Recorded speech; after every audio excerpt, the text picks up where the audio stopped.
আপুনি জানেনে অহা 22 জানুৱাৰী মাঘ মাহৰ শুক্লা চতুৰ্থী আৰু গণেশদেৱৰ পূজা, তাৰ পিছদিনাখন শুক্লা পঞ্চমী সৰস্বতী পূজা, তাৰ মানে 23 জানুৱাৰী দেৱী সৰস্বতীৰ পূজা পাতল কৰা হ'ব।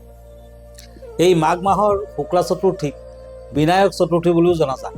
সিদ্ধিদাতা গণেশৰ 108টা নামৰ ভিতৰত এই নামটো হ'ল বিনায়ক। বিনা আৰু অয়ক।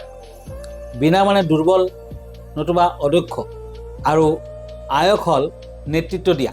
তাৰ মানে অদক্ষ লোকক গণেশদেৱে নেতৃত্ব দিয়ে, গতিকে তেখেতৰ এটা নাম হৈছে বিনায়ক। মাঘ মাহত গণেশ পূজা যদি পিতৃ মাতৃসকলে কৰে তেতিয়া অদক্ষ ল'ৰা ছোৱালী কৰ্মসংস্থাপন হয়। যিসকলে বিদ্যা লাভত বাধা পাই আছে সেইসকল ল'ৰা ছোৱালীৰ বাবে পিতৃ মাতৃয়ে মাঘ মাহৰ চতুৰ্থীত গণেশ পূজা কৰে। আৰু সেইসকল লোকে যদি এই চতুৰ্থীত ফুল, দুবৰি, লাড্ডু আৰু মোদকেৰে গণেশৰ আৰাধনা কৰে তেতিয়া অতি সোনকালে সুফল লাভ কৰিব পৰা যায়।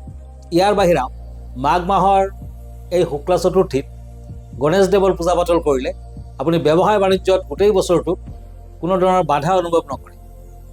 ব্যৱসায়ত যথেষ্ট আগবাঢ়িব পাৰিব আৰু যথেষ্ট টকা পইচাৰ গৰাকী হৈ পৰিব। ধন্যবাদ, নমস্কাৰ, জয় শ্ৰী গণেশ। ওম গাং গণপতে নমঃ। ওম গাং গণেশায় নমঃ।